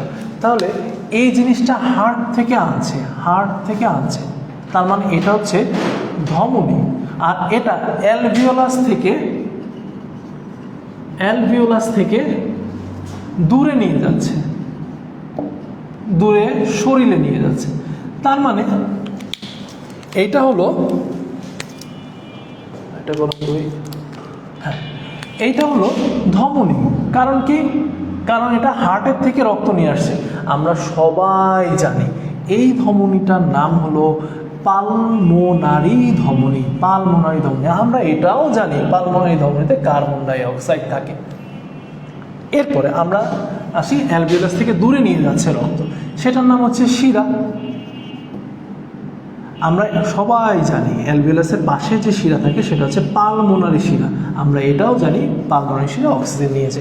আর কিচ্ছু বলা লাগবে না, আমার বিশ্বাস তোমরা এটাকে ব্যাখ্যা করতে পারো না। সেটা কি? অ্যালভিওলাস থেকে পালমোনারি ধমনী, অ্যালভিওলাসের দিকে পালমোনারি ধমনী কার্বন ডাইঅক্সাইড নিয়ে আসে, সেটা এইখানে আদান প্রদান হয়। কার্বন ডাইঅক্সাইড এবং O2 ঢুকতেছে এখানে, O2 এখানে আসছে, কার্বন ডাইঅক্সাইড বের হবে, এবং অ্যালভিওলাই থেকে পালমোনারি শিরা অক্সিজেন বাহিত রক্ত নিয়ে চলে যায়। পাশাপাশি আরও একটা জিনিস পড়াবি, বেশ জটিল, কিন্তু দেখো সহজ করে দিচ্ছি। এই যে বাতাস থেকে অক্সিজেন ঢুকতেছে, এর চাপ কত? 100 মিলিমিটার এইচজি। এটা কিন্তু ম্যাটের কোশ্চেন। বাতাসে অক্সিজেনের চাপ কত? 100 মিলিমিটার এইচজি। আর আমার এখানে পালমোনারি ধমনী যে কার্বন ডাই অক্সাইড নিয়ে আসতেছে, তোমাদের একটা বেসিক জিনিস বোঝাই, কোনো শিরা কার্বন ডাইঅক্সাইড পরিবহন করতেছে তার মানে কিন্তু সে 100% কার্বন ডাইঅক্সাইড পরিবহন করতেছে না। এটা আমরা যারা অ্যানাস্থেশিয়ায় কাজ করি আমরা এটা জানি, বা আইসিইউতে, আমি আইসিইউতে কাজ করে এসেছি, আমি জানি এই কার্বন ডাইঅক্সাইড বেশি পরিমাণ কার্বন ডাইঅক্সাইড বহন করতেছে এবং এর সাথে কিছু অক্সিজেন থাকে, এটা ব্যাপার না, এটা পরে। তোমাদের এটা বলার কারণ হচ্ছে যে এইখানে এই জায়গাটায়, এই যে আমার দাগ দেওয়া জায়গাটায় তোমরা এখনই বলতে যে ভাইয়া পালমোনারি ধমনী তো কেবলমাত্র কার্বন ডাই অক্সাইড ক্যারি করে, আপনি অক্সিজেনের প্রেশার কোথায় পাইলেন? কিন্তু সেটা ক্লিয়ার করার জন্য বলছি যে এই জায়গাটায় অক্সিজেনের প্রেশার হলো 40 মিলিমিটার এইচজি। বোঝা গেল? বাতাসে কত থাকে? বাতাসে থাকে 140, বাতাসে থাকে, ভুল বললাম নাকি? বাতাসে থাকে 140 এবং এটা হচ্ছে 40। এখানে কোন প্রক্রিয়া যাবে? এখানে যাবে ব্যাপন প্রক্রিয়া হবে। ব্যাপন প্রক্রিয়ায় আমার মনে হয়, আমি এটা তোমাদেরকে স্পেসিফিক্যালি বলতে পারছি না, একটু কম বেশি হইতে পারে, তোমরা একটু মিলাই নিও কেমন। এটা 140 নাকি যাই হোক, এখানে বেশি থাকবে আর এখানে 40, ঠিক আছে। এইখানে ব্যাপন প্রক্রিয়ায় অক্সিজেন এবং কার্বন ডাইঅক্সাইড আদান প্রদানের ফলে এই টোটাল জায়গায় 104 মিলিমিটার এইচজি অক্সিজেন যাবে। টোটালটা কি বললাম? অক্সিজেনের প্রেশার করলাম। তাহলে আবার আসো, ফুসফুসে যে অক্সিজেন বাতাস থেকে ঢোকে তার চাপ হলো এইটা, পালমোনারি শিরা যে অক্সিজেন নিয়ে আসে তার চাপ হলো এইটা। এখানে কোন প্রক্রিয়া ঘটে? এখানে ঘটতেছে হচ্ছে ব্যাপন প্রক্রিয়া, এই প্রক্রিয়াটা এখানে ঘটতেছে এবং তারপরে 104 চাপ নিয়ে সারা শরীরে পালমোনারি শিরা সেটা নিয়ে চলে যাচ্ছে। এখন তোমাদের যদি আমি একটা কোশ্চেন করি যে, হ্যাঁ একজন কোশ্চেন করেছে 100 মিলিমিটার এইচজি না? হ্যাঁ 100 মিলিমিটার এইচজি হতে পারে, আমার এক্স্যাক্টলি মনে নাই, তুমি একটু মিলাই নিও। আমার মনে হয় বেসিক কনসেপ্টটা তুমি ধরতে পারছো, এইখানে শুধুমাত্র ডিজিটটা একটু চেঞ্জ করে নিবা, আই থিঙ্ক তোমরা বুঝছো। এখন তোমাদের যদি আমি একটা কোশ্চেন করি, আচ্ছা ভাইয়া আপুরা বলো তো, এই যে অক্সিজেন এবং কার্বন ডাই অক্সাইডের মধ্যে আদান প্রদান হলো, এটা কোন সেল করে? আমি একটু আগেই কিন্তু তোমাদের বলে দিয়েছিলাম যে ফুসফুসে 3 ধরনের সেল আছে, তোমরা এটাকে আনসার করো।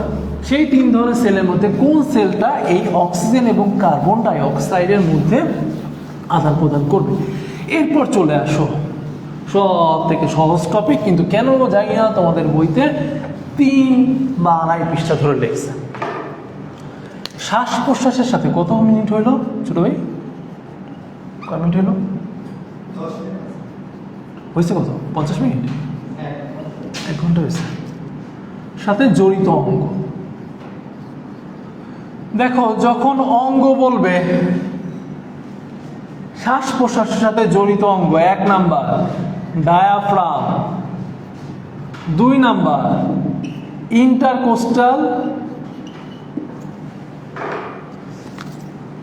ইন্টারকোস্টাল পেশি, 3 নাম্বার রিব বা পরশুখাত, তোমরা একটু বুঝে নিও, এবং 4 নাম্বার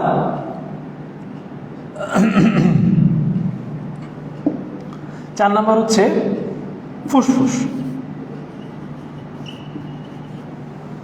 হাসাহাসি করো না, কারণ এটা ডেন্টালের একটা কোশ্চেন ছিল। নিম্নের কোন অঙ্গটি শ্বাস প্রশ্বাসের সাথে জড়িত অঙ্গ? তোমরা যদি কেউ ভুলেও মনে করো যে এই 4টাই আছে, সে একদম ডাব্বা মারছো। অঙ্গ তো কেবল একটা, ফুসফুস, ভিসেরা, ফুসফুস, আর বাকিগুলা কি? ডায়াফ্রাম একটা পেশি। তাহলে যদি তোমাদের কাছে কোশ্চেন আসে নিম্নের কোনটি শ্বাস প্রশ্বাসের সাথে জড়িত অঙ্গ, আনসার হবে ফুসফুস। যদি আসে নিম্নের কোনটি শ্বাস প্রশ্বাসের সাথে জড়িত পেশি, আনসার হবে এই 2টার মধ্যে একটা। আর যদি কোশ্চেন আসে নিম্নের কোনটি শ্বাস প্রশ্বাসের সাথে জড়িত নয়, তখন আরেকটা দিয়ে দিবে। আমি মনে হয় বুঝাইতে পারছি, অঙ্গ বললে আনসার হবে ফুসফুস, পেশি বললে এই 2টার মধ্যে একটা, এবং রিব একটা রয়েছে। এখন আমার এই কথা বলার উদ্দেশ্য হচ্ছে শ্বাস প্রশ্বাসের সাথে জড়িত পেশিগুলা শ্বাস প্রশ্বাসে কিভাবে কাজ করে। তোমাদের বইতে অনেক কথা লেখা আছে, মাফও চাই, দোয়াও চাই আজমান স্যারের কাছ থেকে। আমরা যারা মেডিকেলে পড়ছি তারাও এত কিছু পড়ি নাই, আমরা শুধু পড়ছি। তোমাদেরকে আমি শুধু এতটুকু বলি, 2টা পেশি সংকুচিত হবে, শেষ, আর কিছু দরকার নেই। দুইটা পেশি সংকুচিত হবে কোন সময়? প্রশ্বাসের সময়। এবং দুইটা পেশি প্রসারিত হবে, প্রসারিত হবে কোন সময়? নিঃশ্বাসের সময়। ভাইয়া পুরা বিশ্বাস করো, এর থেকে অন্য কিছু তোমাদের দিবে না। এটা কি হিসাবে দিবে? স্টেটমেন্ট হিসাবে, উক্তি হিসাবে, যে নিম্নের কোনটি, হ্যাঁ একজন করেছো যে এসকোমাস, দুইজন আনসার দিয়েছো, থ্যাংক ইউ, দুইটা ঠিক আছে। নিম্নের কোনটি, নিম্নের কোন উক্তিটি সত্য নয়, বা নিম্নের কোনটি সত্য, এটা দিবে এইভাবে, নিঃশ্বাসের সময় ডায়াফ্রাম সংকুচিত হয়। মিথ্যা, কারণ নিঃশ্বাসের সময় ডায়াফ্রাম প্রসারিত হয়। ডায়াফ্রাম সম্পর্কে যারা আরেকটু জানতে চাও সেটা একটু বলে দিই। ডায়াফ্রাম প্রশ্বাসের সময় ডায়াফ্রাম নিচে নামে, নিচে নামে, প্রশ্বাসের সময় ডায়াফ্রাম নিচে নামবে। আর নিঃশ্বাসের সময় ডায়াফ্রাম, নিঃশ্বাসের সময় ডায়াফ্রাম উপরে উঠবে, ঠিক উল্টা, উপরে উঠবে, শেষ। এবার আসলে রিবস ভদ্রলোকের ব্যাপার। রিবস ভদ্রলোক কি করবে? মানে কি করবে, মানে সে কোন দিকে যাবে, উপরে যাবে নাকি নিচে যাবে? তুমি যখন শ্বাস নিবা, মানে প্রশ্বাস নিবা, তখন রিবস উপরে উঠবে। রিবস প্রশ্বাসে উপরে ওঠে, উপরে ওঠে, আর নিঃশ্বাসে নিচে নামে। আসো মুখস্থ করি, 1 মিনিট লাগবে মুখস্থ করতে। কিভাবে? শ্বাসক্রিয়ার সাথে জড়িত পেশি হলো ডায়াফ্রাম পেশি, ডায়াফ্রাম পেশি এবং ইন্টারকোস্টাল পেশি। ডায়াফ্রাম এবং ইন্টারকোস্টাল পেশি, ইন্টারকোস্টাল পেশি এবং ডায়াফ্রাম পেশি। সংকোচনের সময়, প্রশ্বাসের সময় ইন্টারকোস্টাল পেশি সংকুচিত হবে, প্রশ্বাসের সময় ইন্টারকোস্টাল পেশি সংকুচিত হবে, প্রশ্বাসের সময় ইন্টারকোস্টাল পেশি সংকুচিত হবে। সংকুচিত হইলেই নিচে যাবে, এবং দেখো সংকুচিত হলে নিচে নামবে। এবং নিঃশ্বাসের সময় ডায়াফ্রাম এবং ইন্টারকোস্টাল পেশি দুইটাই প্রসারিত হবে। নিঃশ্বাসের সময় দুইটাই প্রসারিত হবে, প্রশ্বাসের সময়, মানে তুমি যখন অক্সিজেন নিচ্ছ, তোমাদের যদি এর মধ্যে কোনো কনফিউশন হয়, প্রশ্বাস হলো অক্সিজেন নেওয়া, তুমি যখন অক্সিজেন নিচ্ছ তখন সংকুচিত হবে দুইটাই, আর যখন তুমি নিঃশ্বাস ছাড়ছো বা তখন দুইটাই প্রসারিত হবে, শেষ। এরপরে রিবসেরটা, রিবস কি? রিবস হচ্ছে প্রশ্বাসের সময় উপর উঠবে, তার মানে যখন তুমি প্রশ্বাস নিবা তখন রিবসটা এরকম হবে, যখন তুমি নিঃশ্বাস ছাড়বা তখন রিবসটা এরকম নিচে নামবে, ঠিক আছে? আচ্ছা, এখান থেকে আর কিছু লাগবে না। তোমাদের ডায়াফ্রামের একটু দুইটা কথা একটু বেশি বলে দিই। আসলে আজকে ক্লাসটা শেষ করতে ইচ্ছা করতেছে না, কিন্তু তারপরও শেষ করতে হবে, এটা একটা কন্টিনিউশন দরকার। ডায়াফ্রাম পেশি ফ্রেনিক নার্ভ দিয়ে নিয়ন্ত্রিত হয়, ফ্রেনিক নার্ভ দিয়ে নিয়ন্ত্রিত হবে, এবং ইন্টারকোস্টাল পেশি ইন্টারকোস্টাল নার্ভ দিয়ে নিয়ন্ত্রিত হবে। না, এটা কোনো ম্যাটের কোশ্চেন না, এটা জেনে রাখো, কারণ এরপরে তোমাদের অনেক নার্ভাস সিস্টেমের অনেক কথাবার্তা আসছে, সেই জিনিসগুলো আমরা এরপরে জানবো। দেখো, ডায়াফ্রাম পেশি ফ্রেনিক নার্ভ দিয়ে, ফ্রেনিক স্নায়ু দিয়ে, মানে স্নায়ু দিয়ে নিয়ন্ত্রিত হবে, এবং ইন্টারকোস্টাল পেশি ইন্টারকোস্টাল স্নায়ু দিয়ে নিয়ন্ত্রিত হবে। এখন নিয়ন্ত্রণের কথা তো আমি বললাম রে ভাই, কিন্তু নিয়ন্ত্রণ হয় কিভাবে? তোমরা আমাকে আর 5টা মিনিট সময় দিবা, 5 মিনিটের মধ্যেই আমি আমার লেকচার শেষ করে দেব। নিয়ন্ত্রণ, যদি কোনো কিছু বুঝতে সমস্যা হয় তাহলে আমাকে জানাবো। নিয়ন্ত্রণ হচ্ছে 2 রকমের হয়, একটা হচ্ছে স্নায়বিক নিয়ন্ত্রণ, স্নায়বিক মানে স্নায়ুর সাহায্যে যে নিয়ন্ত্রণ হয়, নার্ভাস সিস্টেমের মাধ্যমে যে নিয়ন্ত্রণ হয়, এবং আরেকটি হচ্ছে রাসায়নিক নিয়ন্ত্রণ, রাসায়নিক নিয়ন্ত্রণ। পাশে নিয়ন্ত্রণ রেখে নিবা, নিয়ন্ত্রণ রেখে। স্নায়বিক নিয়ন্ত্রণ তোমাদের বইতে অনেক কঠিনভাবে আছে, আমি আজকে স্নায়বিক নিয়ন্ত্রণ নিয়ে পড়াবো। আমার কথার বাইরে একটা কথাও জানার দরকার নাই, এতটা কনফিডেন্টলি আমি বলতেছি। এর বাইরে যদি কোশ্চেন আসে তার দায়ভার আমি নিলাম ব্যক্তিগতভাবে। মেডুলা, তার মানে স্নায়বিক নিয়ন্ত্রণ, এখান থেকে 3টা কোশ্চেন আসছে গত 20 বছরে। স্নায়বিক নিয়ন্ত্রণ কোথায় হয়? পন্সে হয়, মেডুলাতে হয়, এবং পন্স থেকে পরবর্তীতে 2 ধরনের সেন্টার কাজ করে। একটা হচ্ছে, দেখো আমি আসলে খুব বেশি মনে রাখতে পারতাম না, আমার মেমোরাইজিং পাওয়ার বেশি ভালো ছিল না, স্টুডেন্টও বেশি ভালো না, তারপরও আমি বিভিন্ন সূত্রতে মনে রাখছিলাম। আমার সময় এই যে আপনি সূত্রটা আমি মনে রাখছিলাম, বড় বোনকে আপনি ডাকতাম, আতে অ্যাপনিউস্টিক সেন্টার, অ্যাপনিউস্টিক সেন্টার, এবং নিতে নিউমোটক্সিক। নিউমোটক্সিক তোমাদের জন্য এক্সক্লুসিভ তথ্য হচ্ছে এরপরে। রাসায়নিক নিয়ন্ত্রণ তো আজকে বাদ, এটা পড়বো না। স্নায়বিক নিয়ন্ত্রণ হয় পন্স এবং মেডুলা। যদি তোমরা জানতে চাও পন্স এবং মেডুলা কি, জিনিসটা হচ্ছে এই যে মিড ব্রেন আর এই যে জিনিস, এটা হচ্ছে মিড ব্রেন বা মধ্য ব্রেন। ব্রেনের মধ্যভাগে তোমরা বাংলায় কি বলো জানি না, আমি আপাতত মিড ব্রেনই বলছি। এই জায়গা পন্স থাকবে আর এই জায়গা মেডুলা থাকবে, আর এই জায়গা সেরেব্রামের অংশটুকু থাকবে, আর এই যে হচ্ছে মিড ব্রেন। এই যে এই জায়গায় তাড়াহুড়া করতেছি আজকে, এই জায়গায় পন্স থাকলো এবং এই জায়গায় মেডুলা থাকলো। এই পন্সে এই 2টা কেন্দ্র আছে। পন্সের এই জায়গাটা যদি পন্স হয় তাহলে এখানে অ্যাপনিউস্টিক সেন্টার এবং নিউমোটক্সিক সেন্টার রয়েছে, এবং মেডুলাতেও এই জায়গাও 2টা সেন্টার রয়েছে, এখানে একটা সেন্টার, এখানে একটা সেন্টার। আমার মনে হয় আমি তোমাদেরকে বুঝাইতে পারছি। এইটা যদি ব্রেইন হয়, ব্রেইনের সেরেব্রাম হয়, তাহলে তার নিচে হচ্ছে মিড ব্রেইন থাকে। এই যে তোমরা এই কালো দাগটাকে ফলো করবা, তার নিচে মিড ব্রেইন থাকে। এই মিড ব্রেইনের নিচে এই জায়গাটায় পন্স, যেই পন্সে এইখানে এতে অ্যাপনিউস্টিক সেন্টার এবং বিতে নিউমোস্টিক সেন্টার রয়েছে, এবং মেডুলার এখানে 2টা সেন্টার রয়েছে। সেই 2টা সেন্টার কি কি চলো একটু পড়ে নিই। সেই 2টা সেন্টার হচ্ছে, মেডুলাতে রয়েছে শ্বাসকেন্দ্র, প্রশ্বাস কেন্দ্র এবং নিঃশ্বাস কেন্দ্র।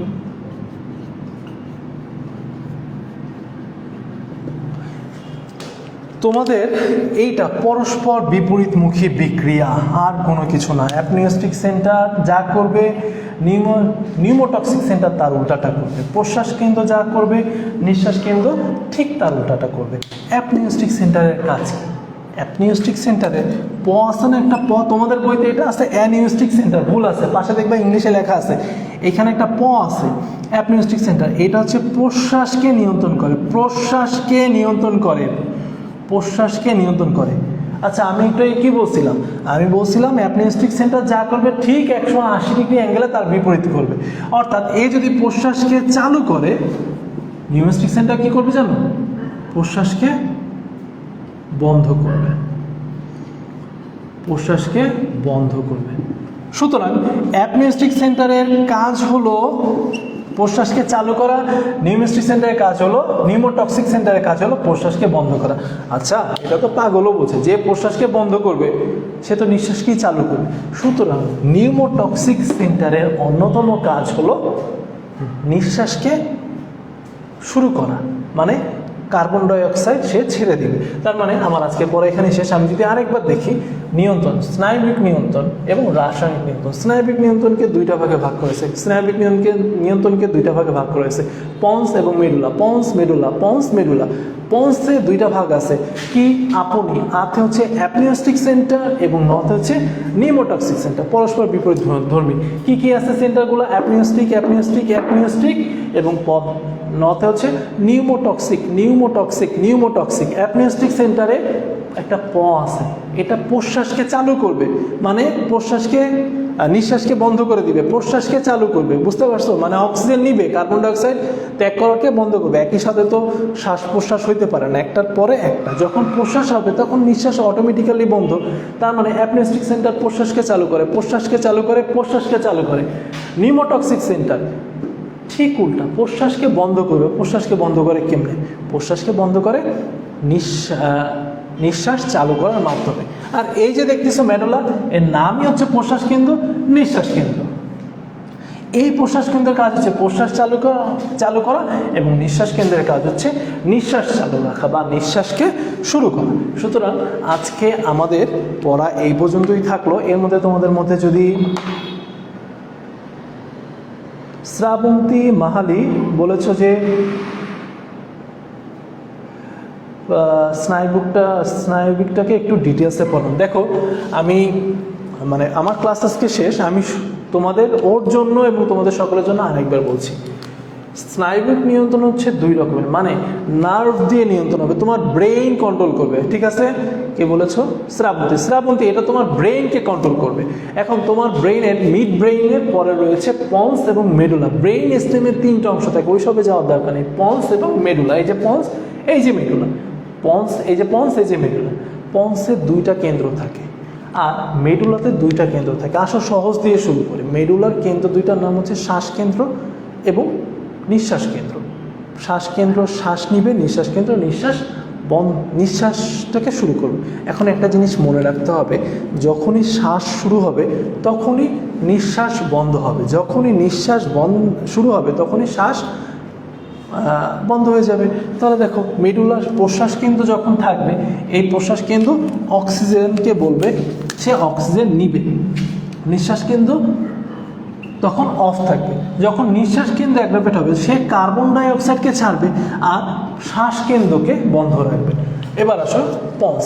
পন্স একটু কঠিন ব্যাপার। পন্স জিনিসটা হচ্ছে, পন্সে দুই রকমের সেন্টার আছে। একটা হচ্ছে অ্যাপনিউস্টিক, তোমাদের বইতে আছে অ্যানিউস্টিক, এবং আরেকটা হচ্ছে নিউমোটক্সিক। এগুলোর নামকরণের কারণ আছে, তোমাদের দরকার নাই তাই আমি বলছি না। অ্যাপনিউস্টিকের মধ্যে আছে, এর কাজ কি? প্রশ্বাসকে চালু রাখা। এখন শ্রাবন্তী তোমাকে আমি বলতেই পারি, তাহলে বলো তো শ্রাবন্তী, প্রশ্বাসকে চালু রাখে কয়টা কেন্দ্র? প্রশ্বাসকে চালু রাখে দুইটা কেন্দ্র, একটা হচ্ছে প্রশ্বাস কেন্দ্র এবং আরেকটা হচ্ছে অ্যাপনিউস্টিক কেন্দ্র। এবং প্রশ্বাসকে বন্ধ রাখে দুইটা কেন্দ্র, একটা হচ্ছে নিউমোটক্সিক আর একটা নিঃশ্বাস কেন্দ্র। সুতরাং এই জায়গা থেকে যদি ছোট্ট করে তোমাদের সকলকে এমফাসাইজ করে দিই, প্রশ্বাসকে চালু রাখে দুইটা জায়গা, অ্যাপনিউস্টিক সেন্টার এবং মেডুলার প্রশ্বাস কেন্দ্র, আর নিঃশ্বাসের সাথে সম্পৃক্ত দুইটা জায়গা, পন্সের নিউমোটক্সিক সেন্টার এবং মেডুলার, এই যে মেডুলার নিঃশ্বাস কেন্দ্র। সুতরাং আজকের মতন, আজকে আমাদের এখানে সমস্ত ক্লাসটা তো শেষ করা সম্ভব হলো না, আজকে এতটুকু শেষ করছি এবং আশা করা যায় পরের দিনে আমরা বাকিটা শেষ করব। আর তোমাদের যদি কোনো প্রবলেম থাকে, আমি আমার এই লেকচারের শেষে আমি কয়েকজনকে কমেন্টে রিপ্লাই করব, তোমরা আমার আইডিতে যেয়ে আমাকে ওইভাবে কোশ্চেনগুলো মেসেজ করতে পারো, আমি আশা করি তোমাদেরকে আনসার দিতে পারবো ইনস্ট্যান্টলি, আর নাহলে পরবর্তীতে দেবো। সুতরাং সবাইকে শুভরাত্রি, সবাই ভালো মতো থেকো, ভালো পড়াশোনা করো।